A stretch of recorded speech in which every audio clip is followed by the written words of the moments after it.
Great guests on the show tonight, plus a chance to meet the man behind Mrs. Brown's Boys. No wig, no dress. He looks completely different.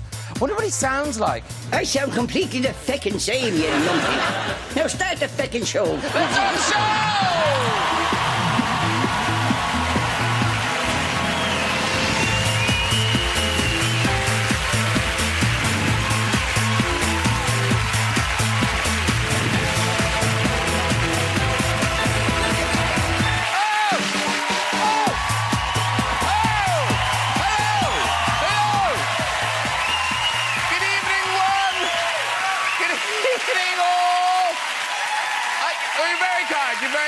We have got a packed sofa for you tonight. Pop Princess and Queen of the X Factor, Cheryl Cole is here.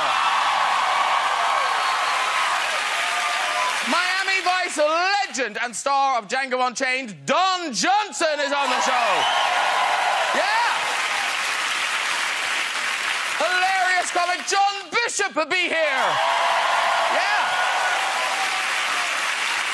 We've got the man behind Mrs. Brown. Yes, Brendan O'Carroll will be joining us later.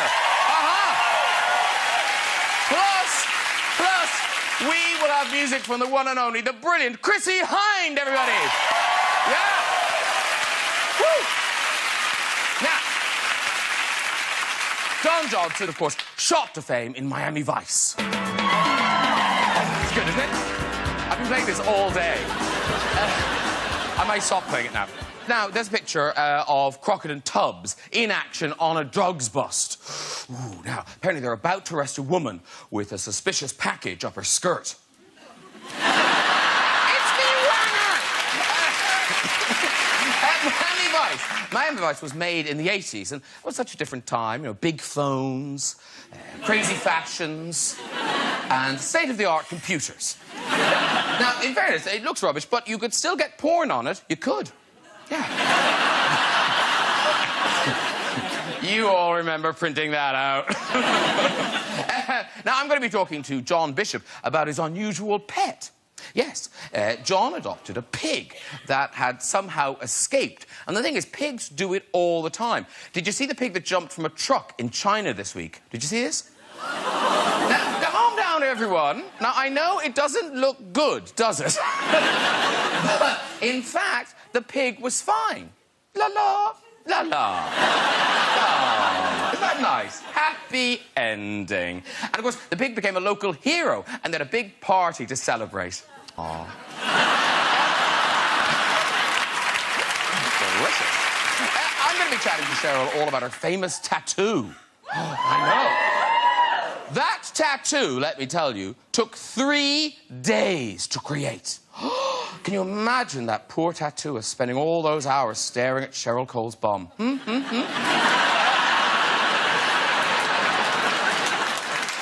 get our first guest on! Bishop to Queen Sofa, it's John Bishop! Yay! Hello, sir. Very nice to see you. Have a seat, too. Please, my favorite voice is Don Johnson! So smooth, so suave. Hello, sir. Very nice to see you. Have a seat, too. And I've got Cole from Newcastle. It's Cheryl Cole! Hey! Beautiful. So ladylike. I'm bringing it down. Very good. Now, quite a diverse group tonight, because we've got John from Liverpool, Cheryl from Newcastle, Brendan from Dublin coming on later. All right.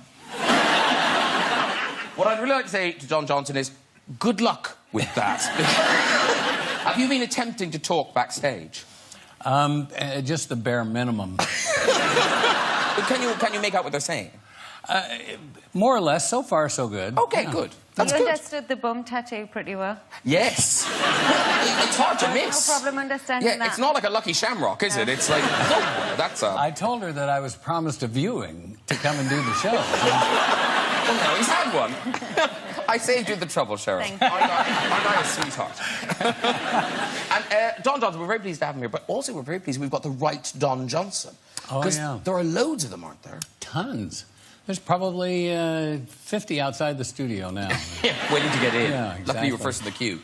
I had an interesting experience one time. An African-American fella came up to me and he goes, guess what? My name is Don Johnson. And I went, oh, that's great, good. He says, no, for real. And he reaches in his pocket and he pulls out his driver's license, and sure enough, it says on there Don Johnson. And I said, that's great. How does that work for you? And he says, oh, my God. He says, I get restaurant reservations, I get sporting events, I get theater tickets. Oh, it's fantastic. And I said to him, I said, well, what happens when you show up? He said, well, I just tell him I look a lot different on TV.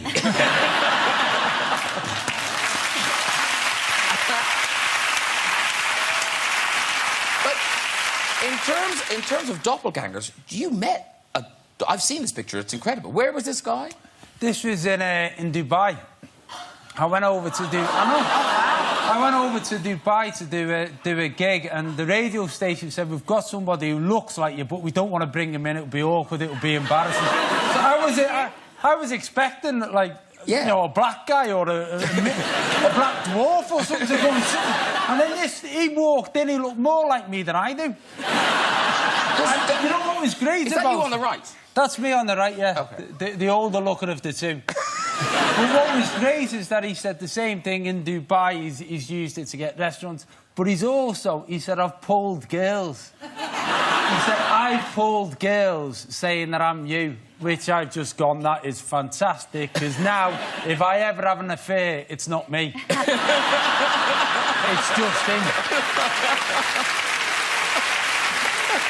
Now, Cheryl Cole, you've been away. It seems like you've been away, but now you're back with a vengeance, young lady. Because the new song, Crazy Stupid Love, it's been played all over the radio now, but it's been released properly on the 20th of July. Yeah.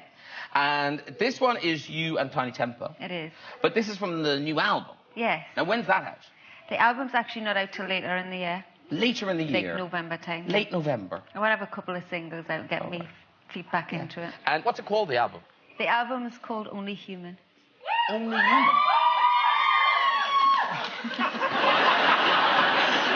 Okay, were you hypnotised and that's the key word or something? When she says only human, you will scream. Why only human? Because... I actually had a long time off. The last time I was on, I did a tour just after the last time I was on here, alone, and then I went straight in and did a tour with Girls Aloud after the 10-year reunion. And then I just was exhausted, and I seriously needed... I hadn't had time off in 10 years. Wow. So, yeah, so I literally said, look, I need a year to myself just to remember normal stuff, spend time with the family. I've got a poorly dog, you know, I just wanted to spend some normal time. And I went through a lot of stuff. The album's got a lot of stuff on there. And, yeah, Only Human was most fitting for what the album stands for. Okay. In America, we call that rehab. We wouldn't like to say where she was.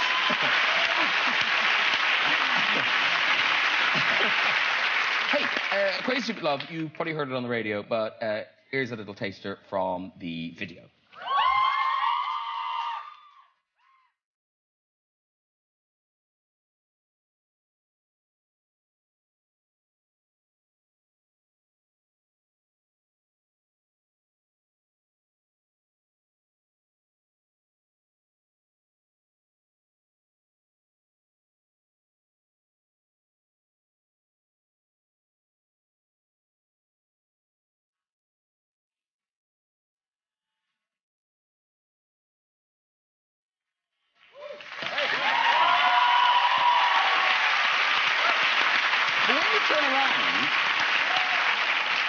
When you turn around and do that dancing, you suddenly realise how big that tattoo is. Have you added to it? Is that the same size? It is from mid-back all the way down.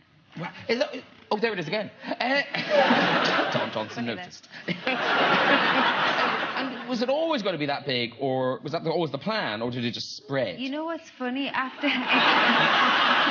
I He made a mistake. And then it kept going. They're like one of them, you look in the mirror and they go, does my arse look big in this tattoo?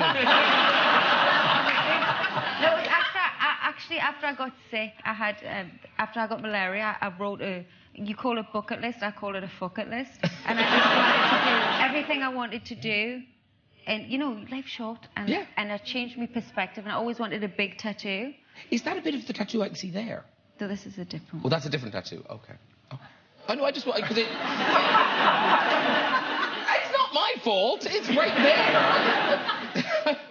And this is a vulgar question, but I will ask it. Okay. No, it's not that vulgar. Okay. But three days it took to do it. Yes. 3 sessions. 3 sessions. So how much did that cost? Well, the guy that did it is actually an exceptional artist. Yes. Like, he's not just a tattooist, he's an artist. He's a lucky bastard, that's what he is.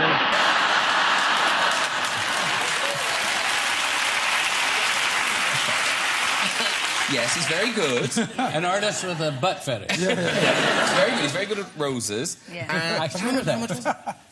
Did you sell... It was worth it. You're not telling us how much it was?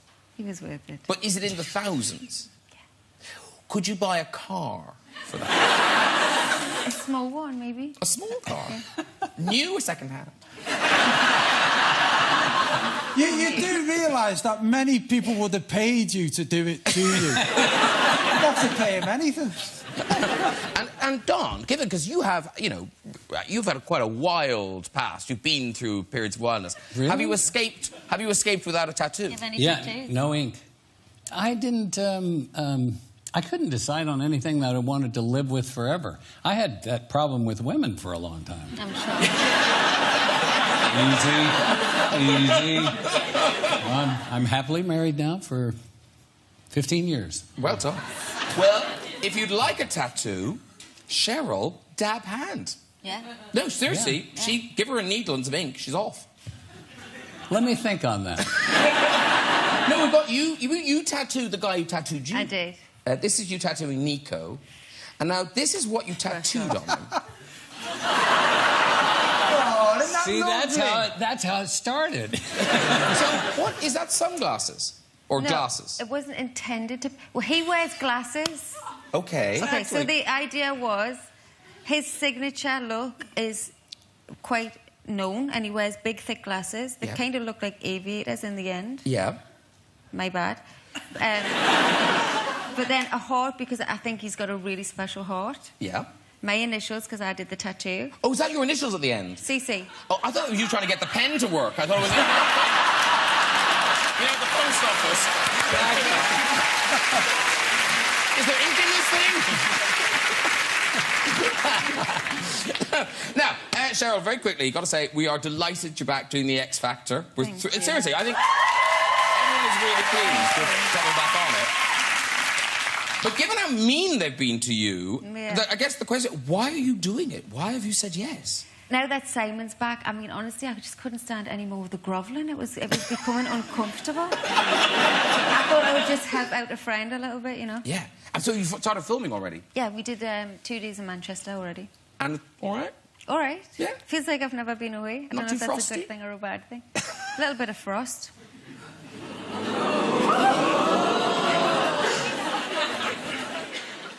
Louis? Oh, Louis, God love him. But that's all right. Wait, are you off with Louis? Well, we've never been on, to be honest. We look forward to that. Yeah. Now, here's the weird thing, because I think it's your youngest son, Don. You've been in the business for, so many years. And yet, is it true that up until recently, he did not know what you did? Yes, well, I think he was around 6 at the time, 6 or 7. But I was making a film called A Man's World, and I played a hairdresser in it. And my then 5 or 6-year-old son came to visit me on the set. So, P.S., a couple of years later, he's sitting in class, and the teacher's going around the room asking them what their fathers did for a living. And he said, "Oh, my father's a hairdresser." Yeah. Pretty sure he's not. Well, I don't keep a lot of things around the house. I don't I don't. You wouldn't know that I'm in show business if you came in my house. I don't have photos of me with other actors or stuff like that. I kind of leave it at the stage door. And one of your other children, one of your daughters, is about to become a huge star, Dakota. I mean, she's working as an actress now, but now 50 Shades of Grey. Who knew? Oh, wow. Because I have this thing in my family where I say you're on the payroll if you go to school and you're going to college. If you fail to go to college or anything like that, it's over. Get a job. You're on your own. And so I said the same thing. My son's still going to college. He's 34. Yeah, there is that problem. I've got one like that. I've got 6 kids, so you've got some work to do. But she's doing this big movie, 50 Shades of Grey, which has got to be massive when it comes out. I would think so. I mean, it was a big book. It's not something that I would read, but. I mean, I've never read it either, but I kind of know what it's about. Have you read 50 Shades of Grey? When you're all your time off? I got 16 pages in. That was about it for me. Wow, and then you were whipped into a frenzy and couldn't read the rest. Exactly. No one's going to smack my ass. I'm not paying on it. I spent a lot of money on this. Nobody's laying a finger on it. John Johnson is back in movie theatres next Friday. Your new film, Cold in July. And we were talking about this backstage, because I went to see it. And it's a great buzz about this film. It's played all the festivals, and now it's hitting cinemas. And it's a very hard film to describe. Yeah. Oh, no, give it a go. It's sort of a genre shapeshifter. In other words, it starts out seeming like it's going to be one thing, and then it becomes something else, and then I come on and it becomes something completely different. And it is like, we cannot lie, it is bits of it are really dark, but bits of it are really funny as well. It is, yeah. Yeah, I handle that part. Yeah. Now, it's all set in the 80s, and, I mean, were you kind of an unofficial... kind of, No, that's what I said. I mean, but you invented the 80s. Without you, it would have 1979, 1990. Because when you look at the pictures of you guys in Miami Vice, we think that you were in 80s fashion, but you kind of created these fashions. Yeah, actually... our costume designer came back from Italy, and she had all of these new designers. Gianni Versace was relatively brand new then. I don't think he had one store. Neither did Giorgio Armani. And she came back, and she's handing out all of this stuff, and, and I'm looking at it, and I'm going, these kind of look like pajamas. I mean, you're kind of right. Yeah. And so my style there of the T-shirt, no socks, no belt, was a function of how hot it was in Miami. I mean, it wasn't really sort of thought out. It was just organic. I started just removing articles of clothing. And the movie's called Cold in July. Yeah. Yeah, you must have spent time in England then. The thing was, though, when in the 80s, as you said, you were setting this fashion of no socks, but, we were copying it. We were walking around in November, freezing. And those canvas, what are they called? Desperados or whatever they're called. Yeah. Oh, yeah. Stupid, and then balloon pants and jackets up there like that. Yeah. God, I spent a lot of my life looking like a dickhead because of you. Oh, very good. All right, well, listen, let's revisit the 80s and watch a clip from Cold in July. This is you tracking down a suspect and getting a bit more than you bargained for. Watch out! What the... Jesus!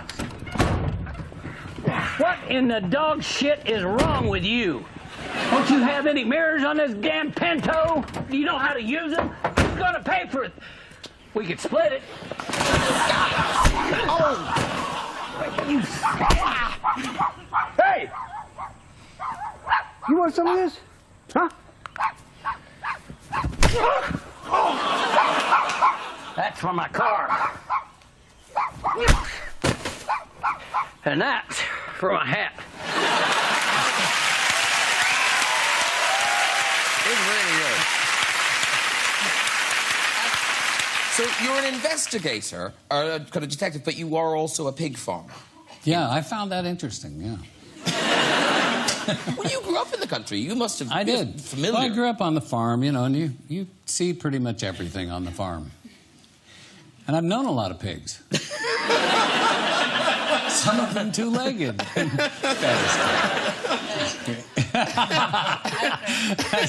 She's got a mean streak, I can tell you. No, I also know some pigs with 2 legs. But now, what are the chances of this? So you're playing a detective who owns pigs. John Bishop owns a pig. I don't own a pig. It lives with us. Okay, so... I had a couple of those, too.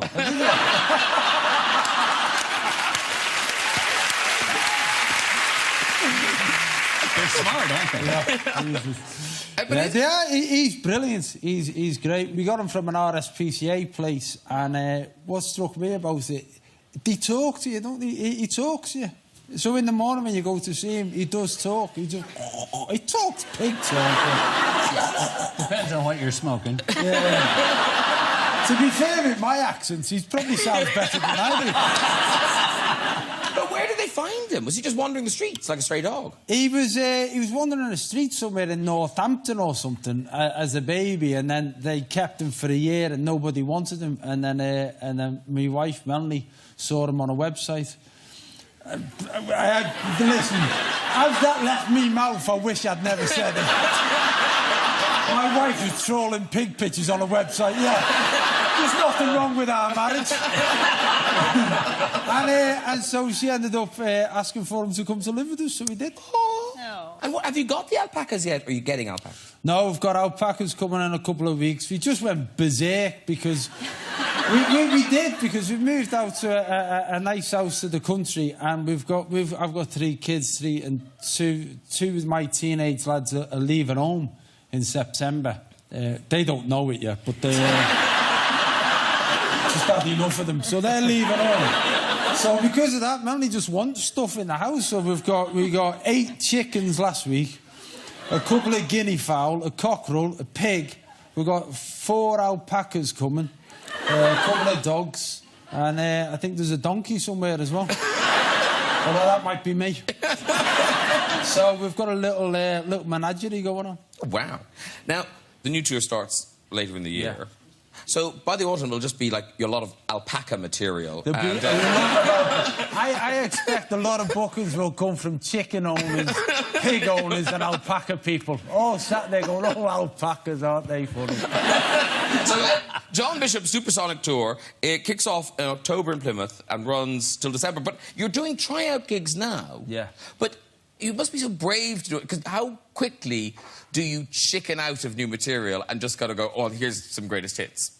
Well, no, I don't.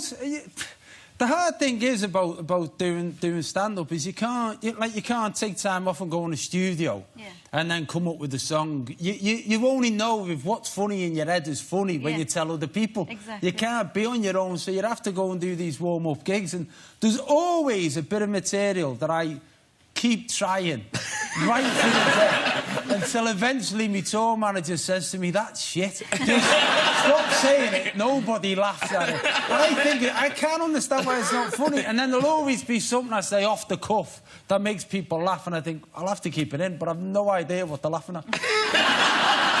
That always happens, but that's what's good about it, the evolution of it. And here's the thing, after all your incredible sports relief stuff, the cycling, the rowing, the running, I assumed you were physically broken for the rest of your life. But now for your new show, you are cycling around Australia, which seems... Oh, for the telly-series, yeah. You've done this already, haven't you? Yeah. I went in January. Yeah. Well, what happened is I wrote an autobiography, and in the autobiography I mentioned that in 1992 I rode a bicycle from Sydney, Australia, back to England. So this before I did this as a job or was in the business or anything. I just didn't want to get married. So I was going out with this girl who wanted to get married, and I wanted an excuse not to get married. So I said, I'm going to ride a bicycle from Sydney, Australia, back to Liverpool, and then And then, then when I got back, I You married didn't her. have any other options? I couldn't think of anything quick enough. So when I got back, I married her because, well, at 10 months on a bike, you'll marry anyone. So I got back, and then I kind of forgot about it and started this other life. And then I wrote the autobiography, and someone in the BBC read it and said, why don't you, as a travelogue, recreate the Australian bit from going from Sydney up the coast to Cairns? Oh, wow. So that's what I did. I travelled on a bicycle and did all the things I couldn't do last time. It's called John Bishop's Australia, and it starts on the 7th of July on BBC One. And we've got a clip of you, and this is you visiting a koala sanctuary. Watch and learn, everyone. What are you doing now? Doing a swab to test it? For chlamydia. And if he's got chlamydia, what would you give him? Antibiotics? Yeah. See, back to bed. So, without being too crude of it, that gets all tucked away. See, I'm glad you noticed. Marsupials are back to front from placental mammals, which you are. You have yours round the other way. Koalas have their testicles on top and the penis underneath. And the penis is tucked away nicely for protection. Wouldn't you like that? Nice, you could tuck it away nicely for protection. Some people would say that it looks like I have got it tucked away. She's such a flirt. Such a flirt. You would not believe, when you do something for the BBC, you would not believe the amount of emails we had from the commissioners at the BBC about how much of the koala's penis they should show. But I said, you've got to show it because I'm like everybody else. I'd never seen a koala's penis. And what struck me about it is that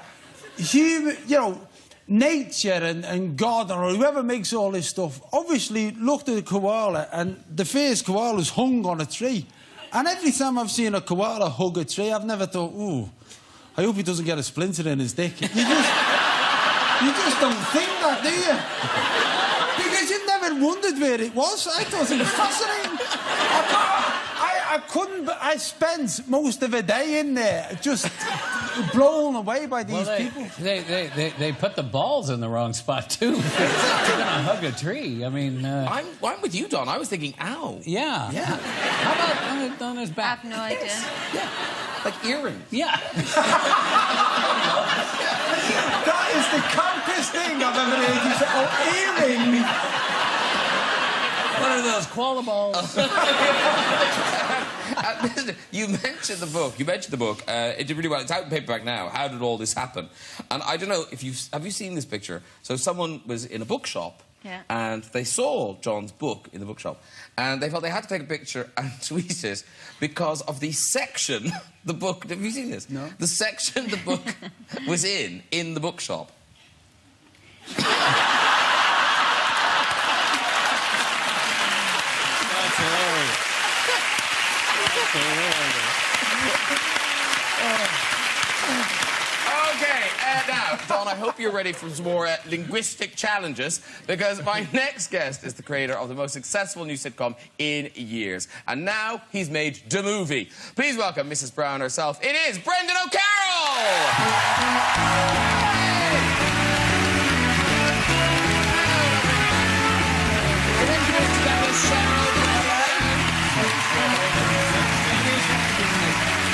Sit down. Got a drink there. Marvellous.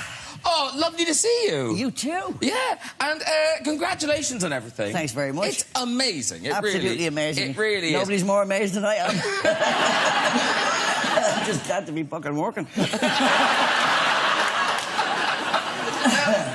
Now, Don, are you familiar with Mrs. Brown? I caught a clip of Mrs. Brown. Very Thanks funny. very much. Thank you very much. You cut a striking figure in a I dress. do, don't I? I do. I take the moustache off because otherwise I'd look like my mother. And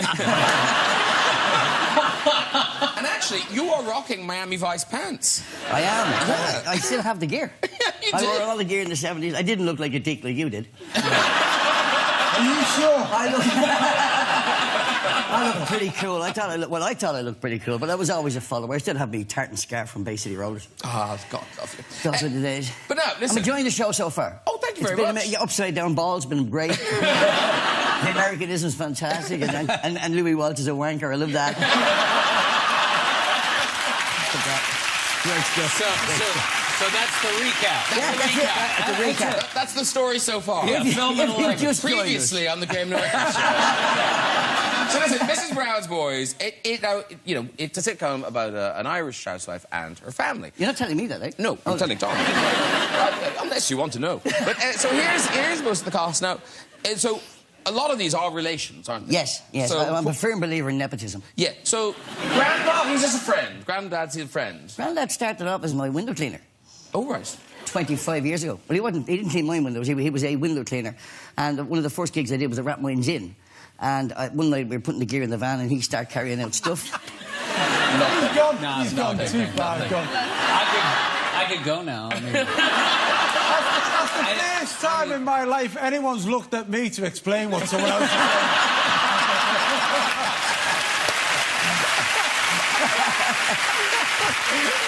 I just think it's hilarious that I need English subtitles on an English show. I'm sorry, what did you say?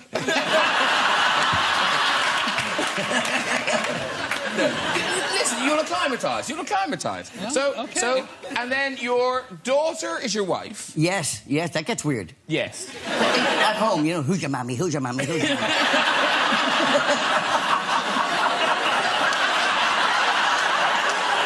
And then is Winnie. Winnie is your sister. Winnie's my sister. What she says she is. There was 11 of us, and I can't remember them all. Winnie's brilliant in the movie. She's super, isn't she? She's great in the movie. My son plays Buster. That's your dog's name? Yeah.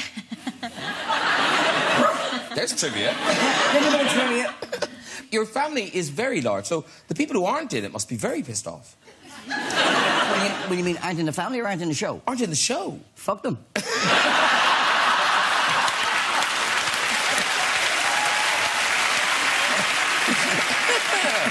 Now, Mrs. Brown movie, I'll be lucky enough to see it. And honest to God, you laugh, but you do. I cried. It's really sweet. Oh, thanks very much. It's Thank you. very sweet. It's very funny, and it's what people expect. It's got all the coarse jokes and all the rude jokes. It's very Irish. Yeah. In that we don't do just straight comedy in Ireland. We do comedy with pathos. So if you're going to have a bit of fun, you want to go to an Irish funeral. You get all the fun and the fun, and then we'd all have a cry, and then we'd have a laugh again. So it's that kind of structure to it. I don't think you can have one without the other.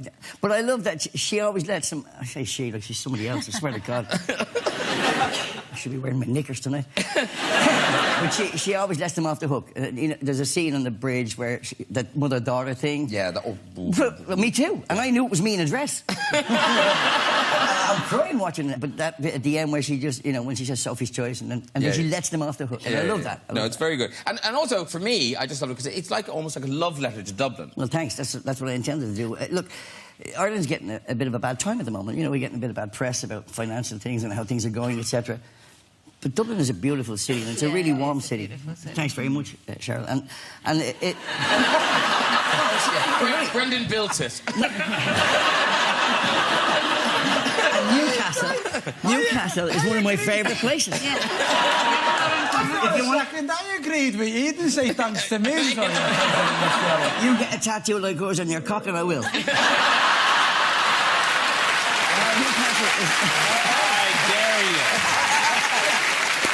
But Mrs. Brown, you've talked about Mrs. Brown, how she's been inspired by lots of women growing up that you knew, but particularly your own mom. Yeah, I mean, when I used to tour America, where you're from? Funny enough, where I live now, and they've no problem understanding me. That's not true. Come on. When I tour on the book tours, they'd always ask me the most bizarre questions. And one of the questions they would ask is Mrs. Brown based on your mum? And I used to say no.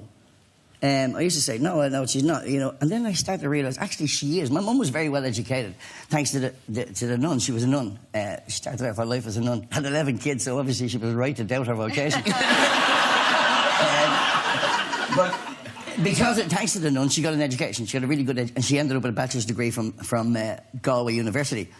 And I think if Agnes had had that education, Yeah, they would be very similar. Because my mum had that same kind of wisdom. Can I just tell you, I loved touring in America because I can tell them all the lies and they believe them all. No matter, I can tell them about leprechauns in the garden and they actually believe it. Well, yeah, look at our government. Clearly, they believe anything you tell them. But I remember once one woman put her hand on me and said, "Excuse me, sir? Sir?" I said, "Yes." She said, "Can I ask a question? What is bollocks?" And I said, "Most of what I've been fucking saying for the last 10 minutes."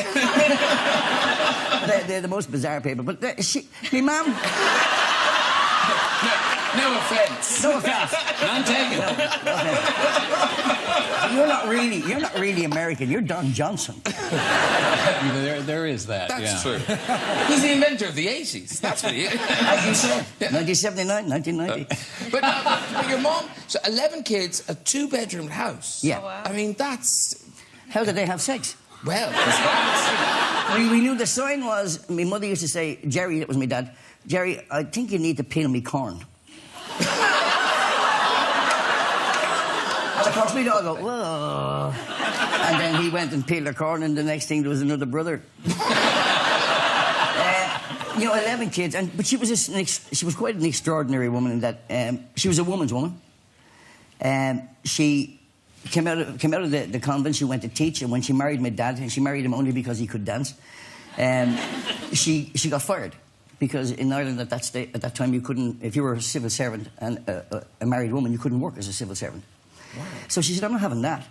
She joined the union, changed that law, and then got elected to Parliament, and then became Shadow Minister for Foreign Affairs, became the Chief Party Whip. She changed a lot of laws. She was fascinating woman. She was a fascinating woman, and she was, when she retired from politics, she had a few bob. So we were convinced, we're in the lobby, but she didn't. She bought a couple of houses and turned them into a home for battered wives and for homeless children, in which we all volunteered and we all worked in. So it gave us a good grounding to help. No. Give her a round of applause, not me. And she's dead. So don't waste it. She was a powerhouse of a woman, and she was a woman for change, and she taught me something more important than anything else. First of all, don't be afraid. It's one of the reasons I admire Cheryl so much. You're never afraid. You speak your mind, and it's a great thing. Fair play to you. She told me never to be afraid. Don't be afraid to fail. Don't be afraid to succeed. Most of all, don't be afraid to try. And it's not what you have, it's what you do with what you have. And that goes for money as well. Listen, Brenda, it's been lovely to talk to you. Lovely to hear about your mom. Yeah. The movie is out next Friday. Yes. And here's a taste of what to expect.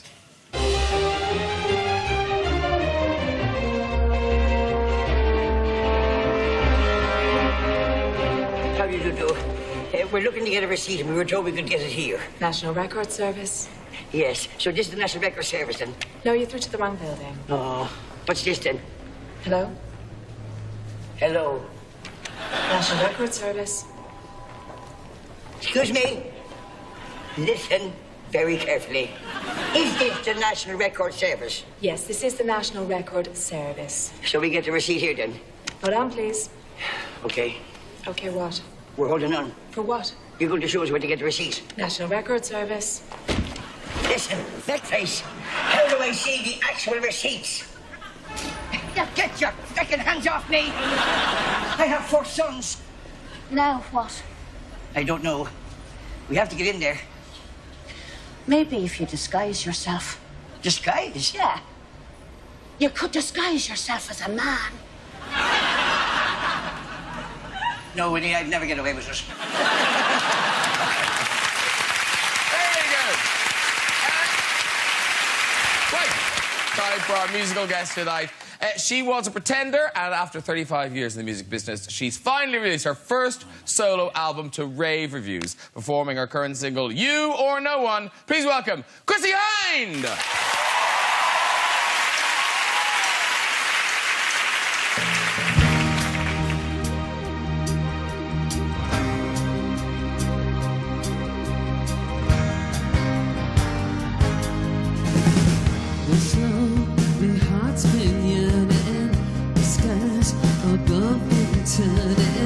Feels like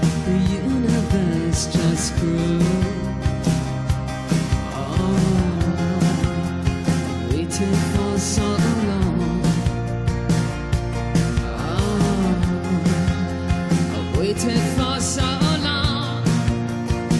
I just wanna be with you always. Wanna be around you always. Just wanna be with you. Oh, no one bigger than you.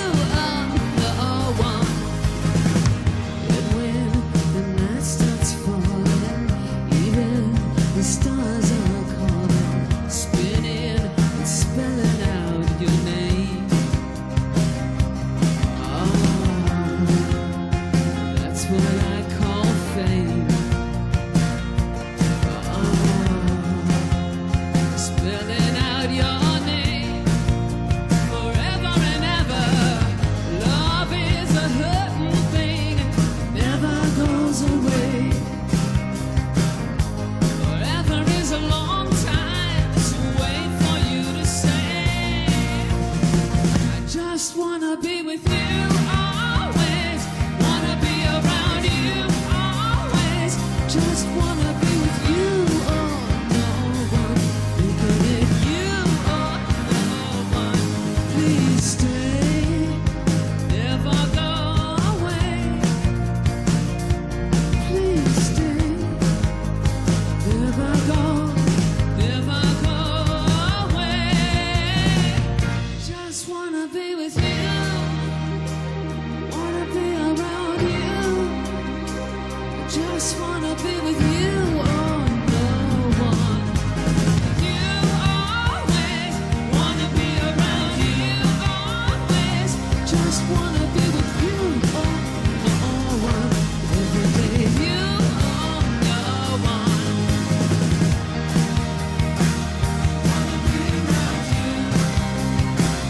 Just wanna be with you. Oh, no one.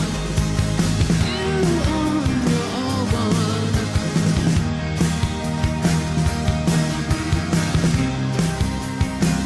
Just wanna be with you. Oh, no one. Bigger than you. Oh, no one.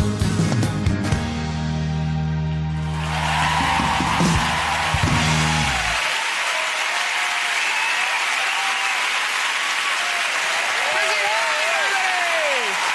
Come and join me, dude. Beautiful job. Hey! Thank you. Chrissy Hynde!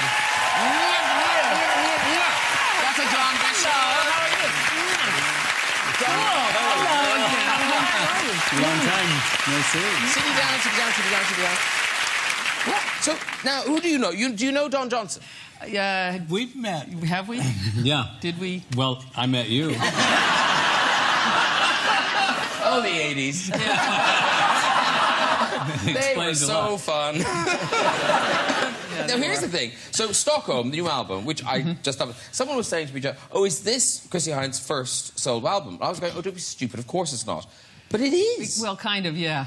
It didn't intend to be, but the guys that I made it with wouldn't leave their studios and their wives and their other bands to be in a band with me, so I got kind of... So it is your record, but It is now, yeah. You must be thrilled with it. It's a great record. Thank you. Yeah, I like it. Thanks. Yeah. No, well, it's had great reviews, great responses, haven't it? Yeah, well, yeah, you know, you don't read your own stuff, surely. Trust me, they're Okay. yeah. Trust me. But that is the single, and I've read things you've written, really such sweet things about owning dogs. So is that song about owning a dog? The song we just did, well, kind of. It's about sort of unconditional love. And when I spoke to the fellow that was doing the video, he goes, well, why don't we get an old couple, you know, because it says, be with you forever. And I said, well, I'm not really sure if I can relate to that. How about getting a guy and a dog? And there you go. No, and they sent me the video, and they said, oh, look at that dog. Look at that dog. It's beautiful. It was the fellow's dog, actually. I didn't meet him, but that was his dog. And actually, that's the other great thing about the video. You didn't have to do anything. Oh, I've been in so many videos, and it's always a disaster. I said, get a real dog. Stop Well, it, you. what's good about that, it is an example of how you begin to look like your pet.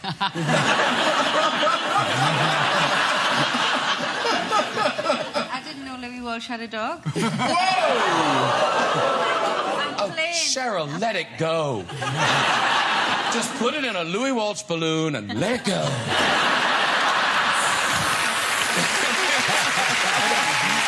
Listen, we've no time for Cheers. So, ladies and gentlemen, a big thank you to all my guests tonight. Chrissy Hine. John Bishop. John Dodson. Cheryl Cole. And Brendan and Carol. And that is it for this series. But do join us next week for our look back at some of the highlights of the year so far. We'll be back in the autumn. Till then, have a great summer. Thank you very much. Good night, everyone. Bye-bye.